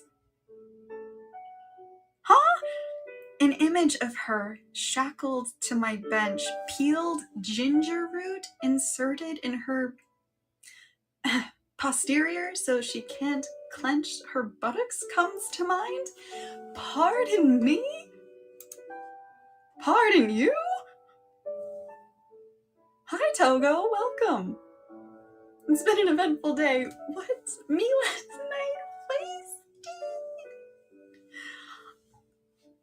Feisty? You know what, you guys? We're gonna call this like after dark story time because we only have half an hour left. Oh no, I eyed his toothbrush. It would be like having him in my mouth? No, honey, that's just unhygienic. I fell asleep. What are we? Cedric, go back to sleep. Cedric, go back to sleep. Okay. Just me, okay. I changed the stream title After Dark Story Time. Oh no. Alright. That means it's official. It means it's happening. What in the... what is this? What is this? Much as I'd like to, I'm not going to... Lumi, we get a collab now. Yes, we do. Yes, we do. It'll be so fun. Much as I'd like to, I'm not going to whoopee her in the restroom at IHOP. Rip IHOP. Rip. I'm never gonna look at IHOPs the same. Wait, oh, heck no. There is no way it actually was written like this. I'm all deer / headlights, comma, moth / flame, comma, bird / snake. And he knows exactly what he's doing to me. Who let this be published like that? Don't you like the butt drawer? The butt drawer? What? No. Oh my gosh. Can you make one of the edits? Yippee! Yes, we can do that. The butt drawer. Nate, save yourself. Maybe it makes more sense in context. I think we can all piece together what the butt drawer is, right? Hi, Nate. Save yourself. Mom found the butt drawer. No. No, if you guys can't piece together what the butt drawer is, please go ask someone else. Please don't ask me. Ask your friends. I got you, Chad. Oh. He steps out of his Converse shoes. I dislike that. I feel like Converse is being slandered by being mentioned directly. It's when you close a drawer with your butt, right, guys? Stuffed crust.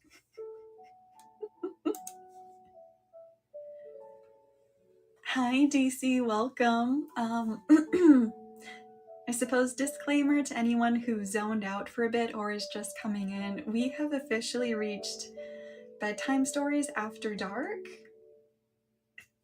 It's not going to be anything innately inappropriate, but we are reading questionable, weird lines from 50 Shades of Grey, but we're making them safe for work.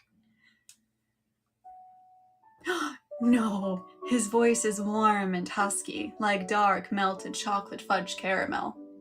Or something. Why would you put or something?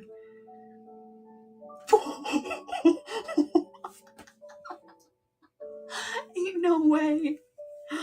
Arg. Arg. I cry as I feel a weird pinching sensation deep inside me as he rips through my V card. I know that there's nothing wrong with saying it, but I can't bring myself to say that sentence. It's just a guy that draws butts. Buffy. Oh my gosh, there are pirates in this book? I guess so. It seems like it. He's my very own Christian Grey popsicle. No. No. Oh. No. What is this?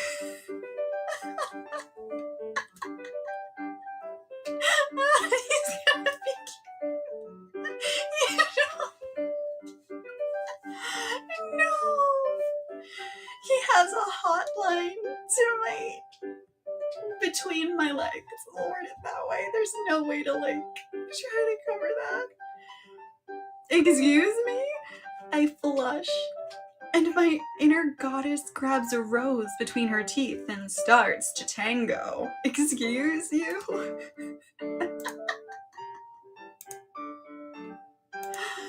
What is happening? The music.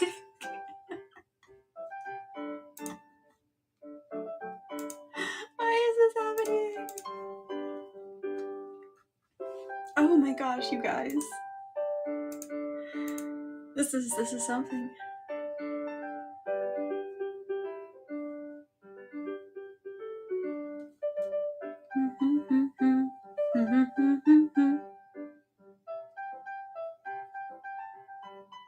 Oh no, but how often does the narrator talk about their inner goddess on a nice bedtime story? My inner goddess has stopped dancing and is staring too, open-mouthed and drooling slightly. What is happening? Dialogue is more disgusting than any chorus or... Honestly, it's true. I agree.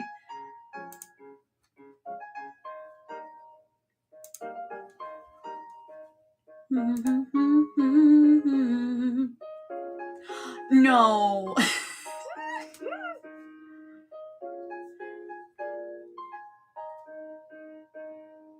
What is this?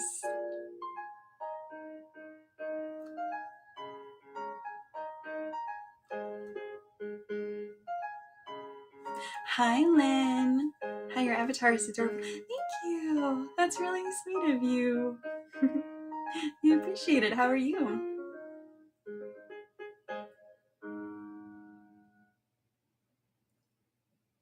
What is this? I'm good. I literally just downloaded this. Well, welcome aboard. I hope you have a good time. I'm gonna level with you. We have been reading Dr. Seuss, and we were gonna read some Winnie the Pooh, but things took a turn, and now we're just kind of reading through and laughing at what the internet has deemed some of the funniest and most awkward lines from 50 Shades of Grey. But we're replacing all of the inappropriate words with others.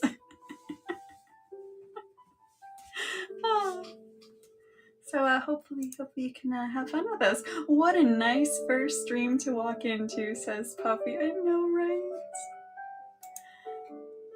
Hard to believe they made a movie out of this. Not just one, right? Weren't there sequels?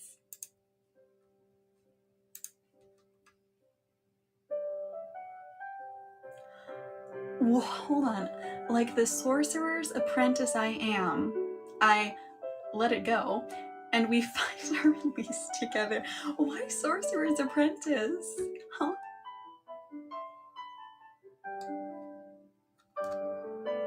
What is this? Frozen reference? I would assume no, but I had to say that one since we're listening to an instrumental cover of Let It Go. DC, I don't know what that says. I'm so sorry. Fanboy Random Videos. Hi, welcome on in. I didn't read anything about him. Feisty, can I tell you something? What's on your mind?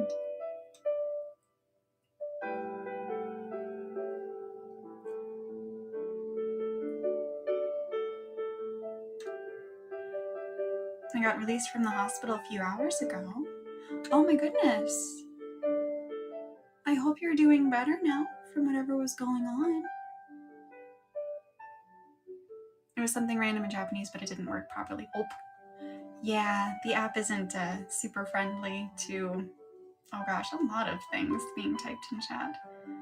You're going to unman me, Anna. My motorcycle kind of exploded, so I ended up with a broken leg and a broken arm. No, oh my goodness gracious.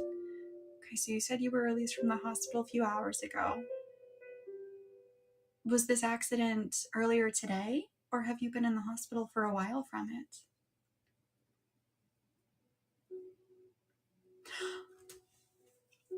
Hold up, I do hope you're not overly fond of these undergarments. He tears through them with his adept fingers, and they disintegrate in his hands.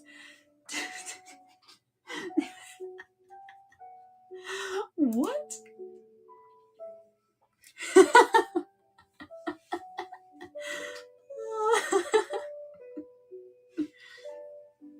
You are now turned into Lumi After Dark.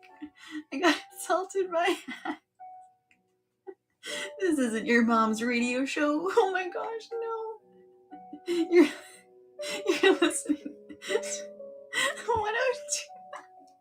And the mom. No. Oh, sorry. Okay. Oh, my cast should be coming off in a week or so. I can't type using the first name. Gotcha. That makes sense. Okay. Oh my gosh. Well, I'm glad that you're able to, be released, and hopefully healing comes up soon. Lumi and Frisky Feisty. Oh my gosh. Okay, that's it. That's gonna be our segment. Like, this is it. This is gonna be a thing. Yes, I just typed it so I don't forget it. That is what just happened.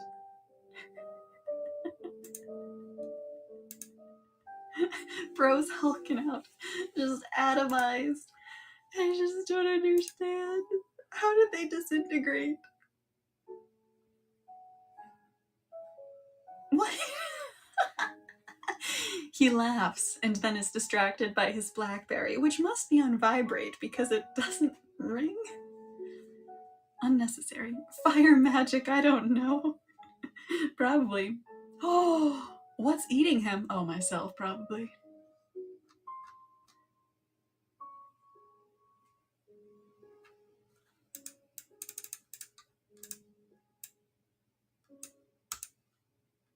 Huh? I don't think my heart could stand the strain of another email like that. Or my pants, for that matter. No.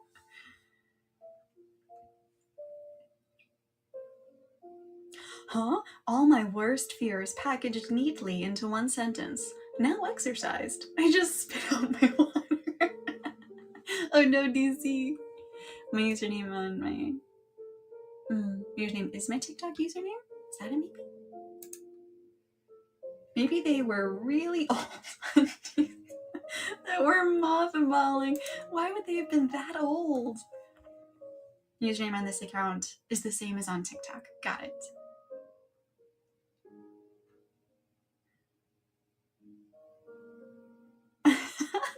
What is this?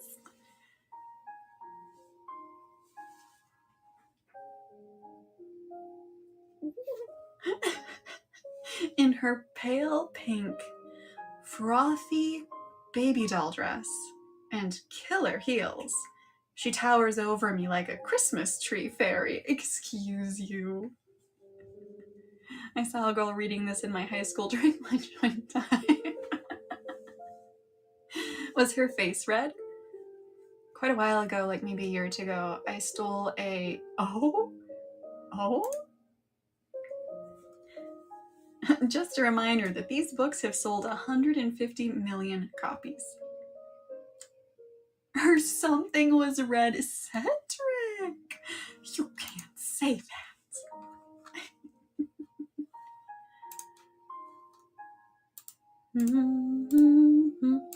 Oh, heck no. I know that I'm not seeing Time magazine having a top 10 passages from 50 Shades, right?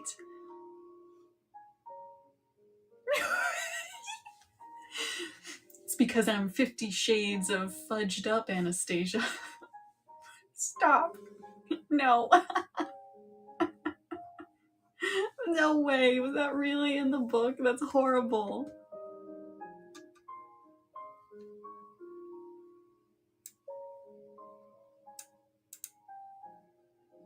I want a girl that towers over me for real.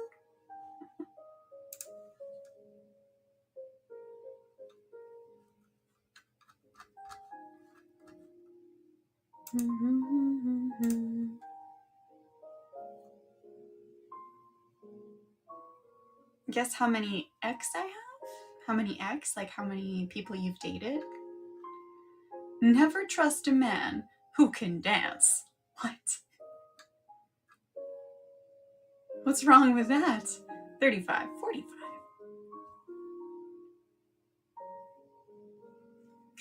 Hold on, sometimes I wonder if there's something wrong with me.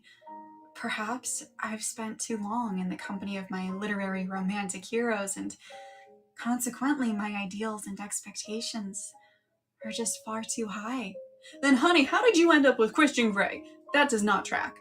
No, that is the opposite of having ideals and expectations that are too high. No, you do not pass go. Movies gross something like 1.3 billion? That's bonkers. No way.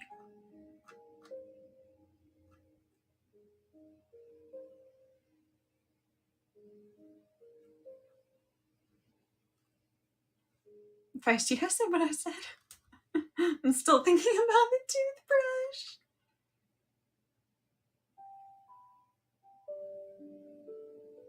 Huh? What is this? Oh my gosh. Okay. He grabs me suddenly and yanks me up against him, one hand at my back holding me to him and the other fisting in my hair. You are one challenging woman.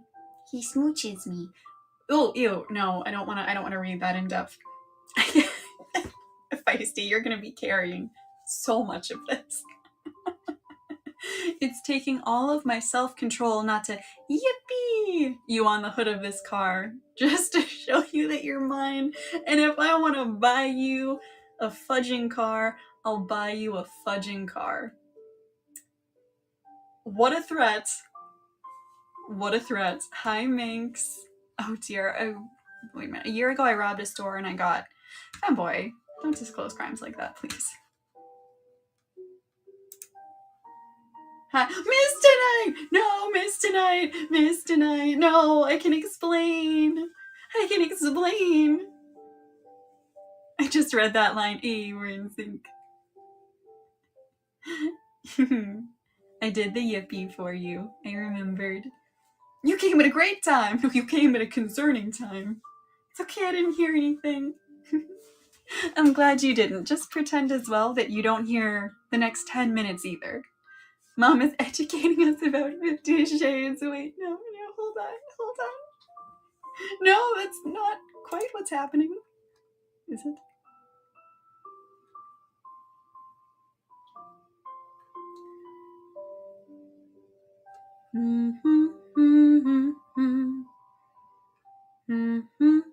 Hi, Stardust. Huh? Why does she keep talking about an inner goddess? Oh, man. My subconscious is frantically fanning herself, and my inner goddess is swaying and writhing to some primal carnal rhythm. What is this? Who is... Hi, Karma. Hi. Hello. Very interesting. Sheila, hi. Hi, everybody.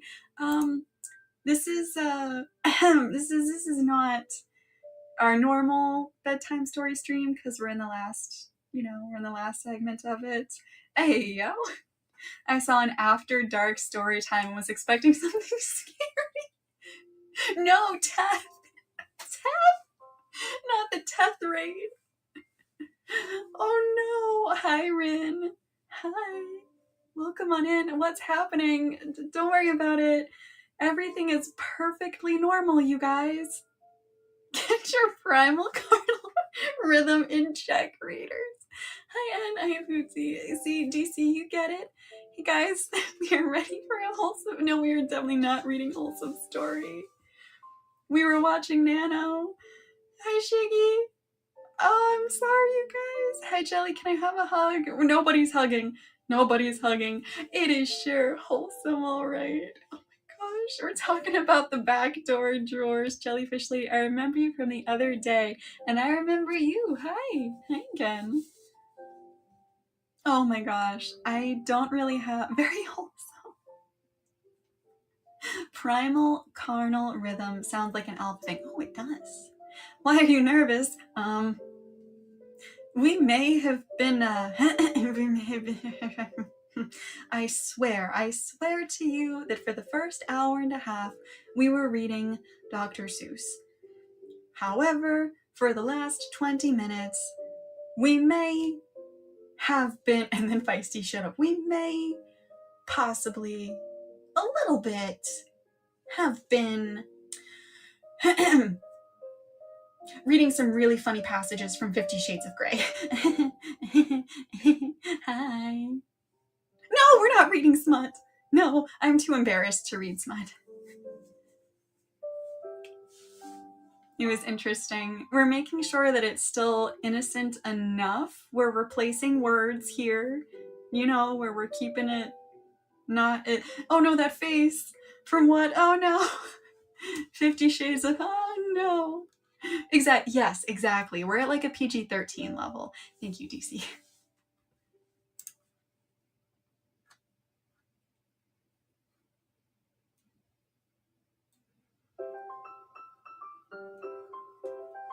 Dun, dun, a bedtime story, emphasis on bed.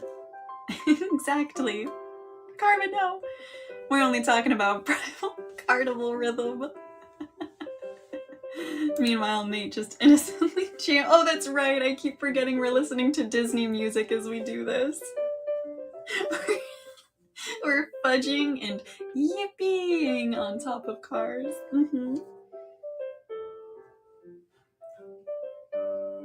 I love the Little Mermaid. Yep. Yeah, sure. I don't believe you. What do you mean? Hi, you. Hi.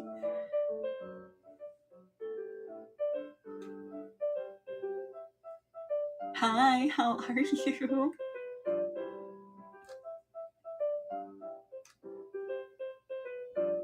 No, there's more. My inner goddess is doing the dance of the 7 veils. What does that mean? I'm good. What about you? I'm glad you're good. I'm okay. I'm not gonna lie. You've come in at a strange time, my friend. Well, let's continue. I want to know more about the towering woman, inner goddess. I don't know. The narrator keeps referring to, I'm assuming, a personification of her lust as her inner goddess. Huh? Really? Yeah. We started off reading Dr. Seuss, and somehow now we're just reading funny, out of context 50 Shades of Grey quotes. Nothing super inappropriate though. We're not like going that. I wish I had an inner goddess. I have to wait to transition. She'll come. Oh. How do you go from Dr. Seuss to 50 Shades of Grey? Dr. Seuss to Dr. Seuss? Feisty! Let's go. Towering women where? Her inner goddess likes to do the dance of the 7 fudges.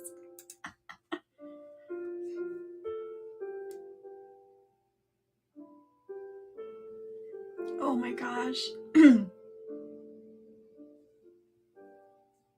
Hold on, what? Why do I want to spend every single minute with this controlling procreation god? Yes, I've fallen in love with him. And he can fly! Huh?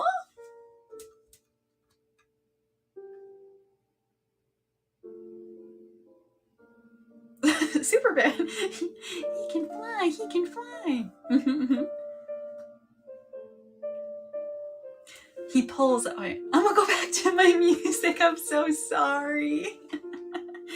He pulls up outside my duplex.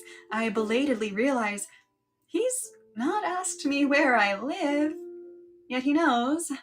But then he sent the books. Of course he knows where I live. What able cell phone tracking, helicopter owning stalker wouldn't? It's okay, bye. I'm so sorry. And this is supposed to be the most wholesome stream of the week for me.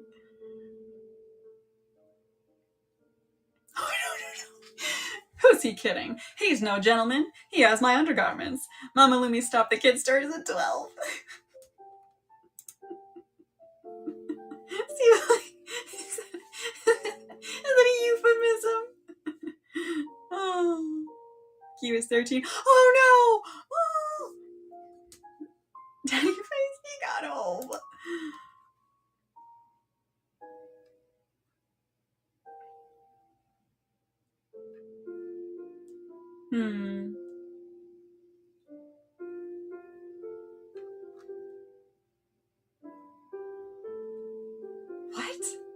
What is this? But we were at your parents' dining table. I stare at him, completely bewildered. No one's ever said no to me before. And it's so warm. Really? Really? Everything about this is concerning. Totally wasn't going to recommend a song made for 50 Shades. There's a song that was made for it? What do you mean?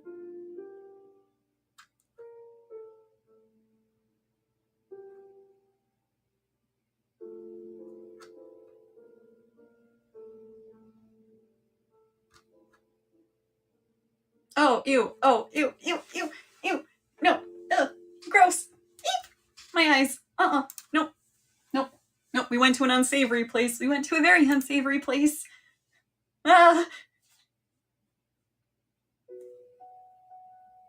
Guess how old I am? I don't know, but if you are under 18, please do not tell us how old you are. Hello, oh, Love Me Like You Do. That is a good song, though. Wait, is that for this movie? Oh my. This is, I can't, no. I don't like this. I remember the second SpongeBob movie making a, what, Cedric? What?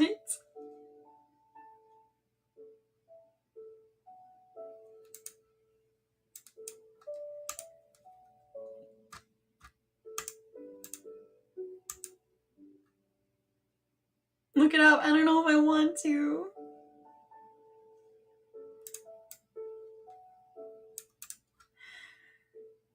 I don't, oh wow, I don't. There is something about Christian that is old-fashioned and romantic. Ma'am, I don't know what kind of romance novels you grew up reading.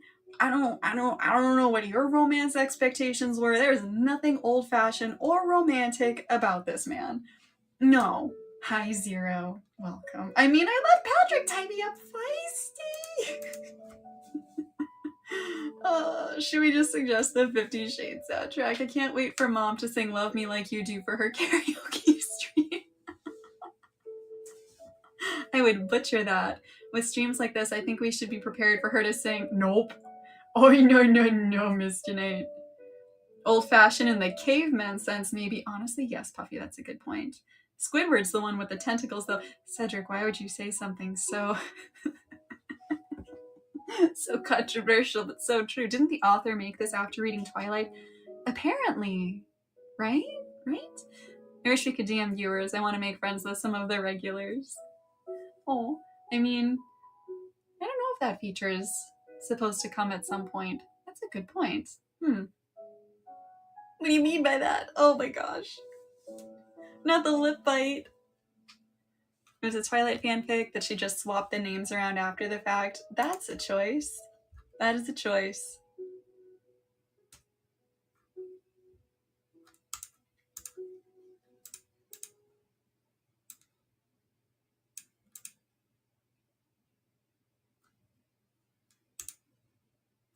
Oh, here it is. Okay, here's more. I just want to see how many of these weird inner goddess things we can find. My inner goddess has backflipped off the podium and is doing cartwheels around the stadium. What is this? Hold on. Inner goddess 50 Shades quotes. Oh! Thank you, Cosmopolitan.com. 57 things Anastasia's inner goddess does. Maybe it's her stand! Oh my god!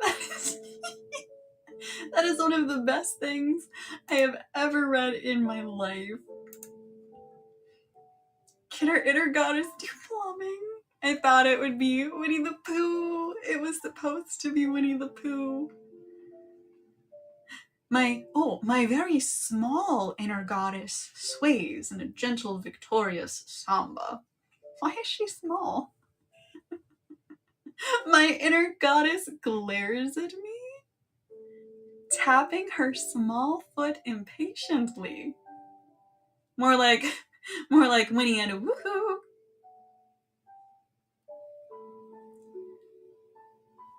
Oh, my inner goddess sits in the lotus position, looking serene. Except for the sly, self-congratulatory smile on her face. My inner goddess nods in zen-like agreement. Inner goddess attack, maybe she's just, I mean, Cedric, there's a lot of possibilities here. I really don't like this one. My inner goddess is jumping up and down, clapping her hands like a 5-year-old. I do not want to hear that your inner goddess is being likened to a 5-year-old with all of the stuff you are doing, ma'am. No, no, thank you. Ew, what, right? Hi, Golden Fred, welcome. There seems to be a lot of pipe laying involved. Plumbing fits. Joke's on us, it's all fake. Her being tied up is because she's in a bad room. Oh my gosh. Huh? My inner goddess glows so bright, she could light up Portland. Huh. My inner goddess jumps up and down with cheerleading pom-poms, shouting yes at me. What is that? No, my inner goddess is doing backflips in a routine worthy of a Russian Olympic gymnast. What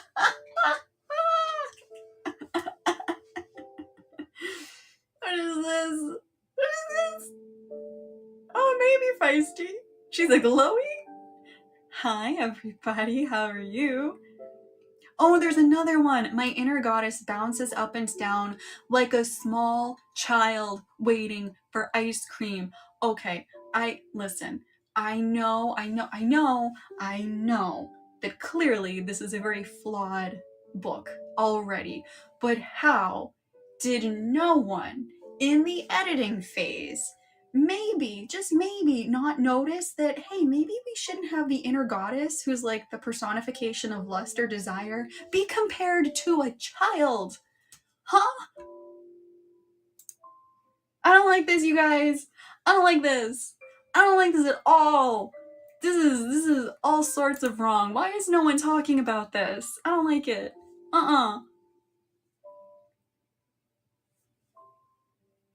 My inner goddess looks like someone snatched her ice cream.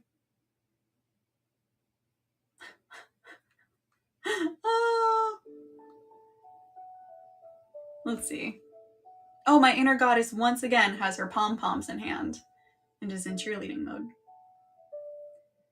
My inner goddess has a do not disturb sign outside of her room.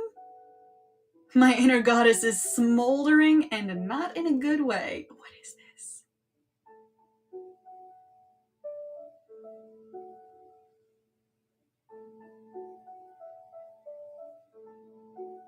I don't oh gosh. My inner goddess pole vaults over the 15-foot bar. What? My inner goddess is standing on the podium awaiting her gold medal. What?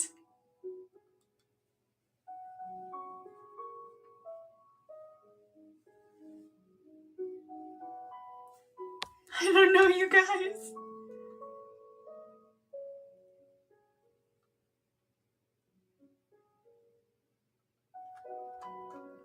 Oh my.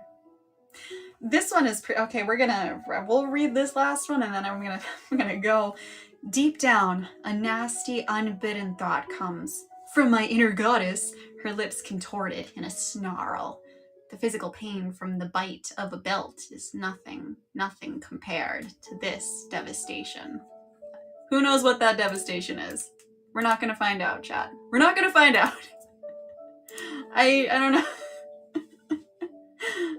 What is Lumi implying? What was I implying about what, Tef? Team Rocket blasting off again. She's so cute. The inner goddess? Better than ice creaming her. Beeps! Oh my gosh, Beeps. No. Oh, okay. Sorry, I'm just realizing I wasn't looking at all of this. Wow, leaving us on a cliffhanger. Don't tell me you want to do a follow-up stream on his Lumi. Nope, this was a one shot. Nope. This is one shot. Hi, Sume. I am so sorry. I'm actually just about to end stream. I forgot you can see this chat. You're very cute, jellyfish. Oh, it's your first time here? Hi, Muse. I promise my streams aren't normally like this. promise. I swear. Wow, lewd me. Crust. Oh my gosh. It's okay, I've been enjoying lurking and watching. Oh, that's good. I'm glad at least you've been having fun.